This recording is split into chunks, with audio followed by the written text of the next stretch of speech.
What's up, everybody? I'm Bo from Brutal Commentary, and today I'll be breaking down our co-main event for UFC 328. And right off the bat, you guys, this is my personal favorite fight on the entire card. For the flyweight title, we have Joshua Van making his first title defense against arguably the best fighter to hail from the land of the rising sun, Tatsuro Taira. Honestly, realistically, it's probably Kyoji Horiguchi who's the best fighter from Japan. But make no mistake, Tatsuru Tyra is one of the best flyweights alive. And like I said, he hails from the land of the rising sun. So this fight has a lot of history to it. This is the first UFC title fight between two men born in the 2000s. Tyra born in the year 2000, Joshua Van born in 2001. Like literally, Van is 24 years old, Tyra is 26 years old. I ain't that much younger than these guys. And honestly, this is, in my opinion, the most important fight in Asian MMA history. You have the champion, Joshua Van, born in Myanmar, and now representing a new generation of Asian talent, defending the belt against Tatsuro Taira, who has a chance to become the first Japanese UFC champion. That's massive. This is going to just a fight with so many implications to it. And simply put, this is the new generation, at least in this division.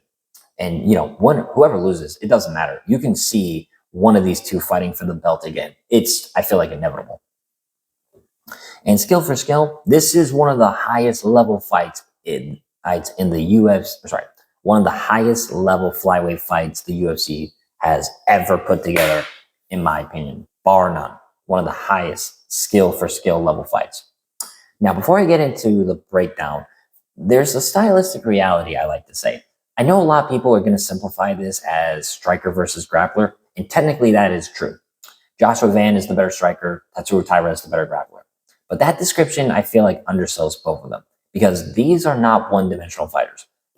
Joshua Van has he's an excellent anti-wrestler with good offensive takedowns. Good offensive takedowns of his own. Tyra, meanwhile, has developed into a legitimately dangerous striker. Both are well-rounded. It's just their A games are different. Now, with that said, let's get down to the breakdown. Starting with the champion, Joshua Van. He might generally be the best boxer at flyweight. His combinations are incredible. The body-head transitions, the volume, the pace, it's just so beautiful to watch. He's one of my favorite fighters to watch. His body punching is elite for MMA. I mean, seriously, very few fighters attack the body as consistently and efficiently as Van. It's weird more people don't do it. But what makes him especially dangerous is the cardio. He builds. More specifically, I call fighters like Joshua Van's, I call them builders. Very similar style to like Petr Yan is a really good example, or even hot prospect Ethan Ewing. One round is usually his slowest round, but once he gets going, the pace becomes relentless. By rounds 3, 4, and 5, Van is drowning his opponents in volume. And even though he gets hit a lot, his durability and confidence allows him to keep pushing forward. I mean, even though this guy got knocked out, in June of 2024, that hasn't stopped him. That's just that U factor, the fearlessness in Joshua Van. He hasn't hit the wall yet where fighters start to question their durability or pulling back their offense. He just hasn't hit the wall yet. And it's really helped him in terms of the confidence he has in his abilities. Now, defensively, his wrestling has improved massively. His takedown defense is excellent. His scrambles are quick. And even when Van gets taken down, he's usually right back up.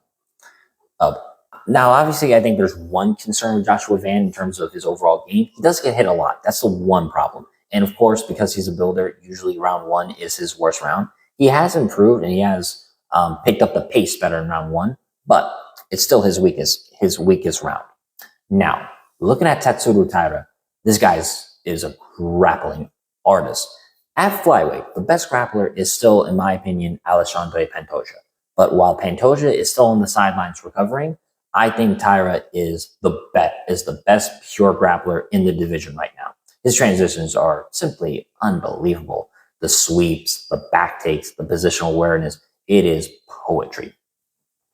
I mean, look at the broomstick sweep against Alex Perez. It was just absurd how well he made it work. And once Tyra gets to the back, he's terrifying. He flows from position to position so naturally that it barely even looks real at times. I mean, I'm thinking of how he took down Jesus Aguilar, got to the triangle mount position, fall to his back, secured the triangle, and then made it a triangle armbar. It's so beautiful, man. This is just beautiful grappling. It's not boring whatsoever. For Tyra, he's consistently threatening, consistently adjusting, and consistently improving position. And now that he's physically matured more at 26, you can see the added strength in Tyra's game. Like against Brandon Moreno. I mean, there's just a meanness to the grappling. Like I said, how he got the back take and flattened Moreno, just started landing hammer fists with authority. I mean, he's always hit incredibly hard, but you can see the strength is getting better as he gets older. And the striking has improved tremendously too. He's still hittable. Don't get me wrong. Tyra is still hittable. Absolutely.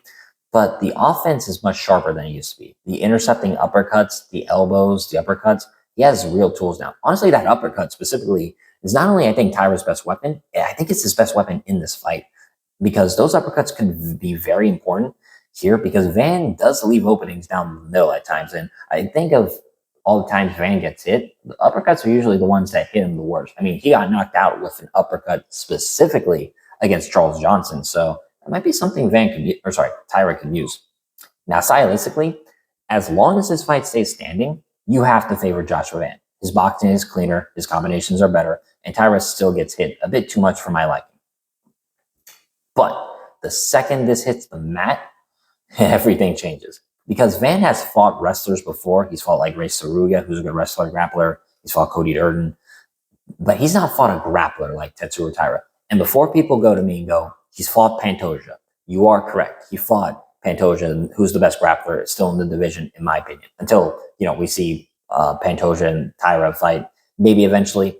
But my point is, we didn't actually get to see Van's grappling tested against someone of Pantoja's caliber. I mean, the fight ended in 15 seconds, 14 seconds before Pantoja's arm broke. We haven't seen Van's grappling tested. He's not been tested in the grappling against someone like Tatsuro Tyra. That's the difference. Because Tyra's ability to transition and capitalize on mistakes is simply on another level. So how does this fight play out? I think early on, Van's going to have success. The boxing, the pace, the body work, all that is going to land. And Tyra is going to have to survive some difficult moments on the feet. But I think over 5 rounds, I just think Tyra is eventually going to find his opening. Whether maybe it's a reactive shot, maybe it's a scramble, maybe it's Van trying to stand up too aggressively from getting taken down. But eventually, I think Tyra gets the fight where he wants it. And once that happens, that's where the danger really starts. So for my final assessment, I think this fight is ridiculously close. I'm honestly shocked Tyra is a 2-1 favorite over Van. I am actually pretty shocked by that. Because Van absolutely has the tools to win. His anti-wrestling is legit. His striking advantage is significant.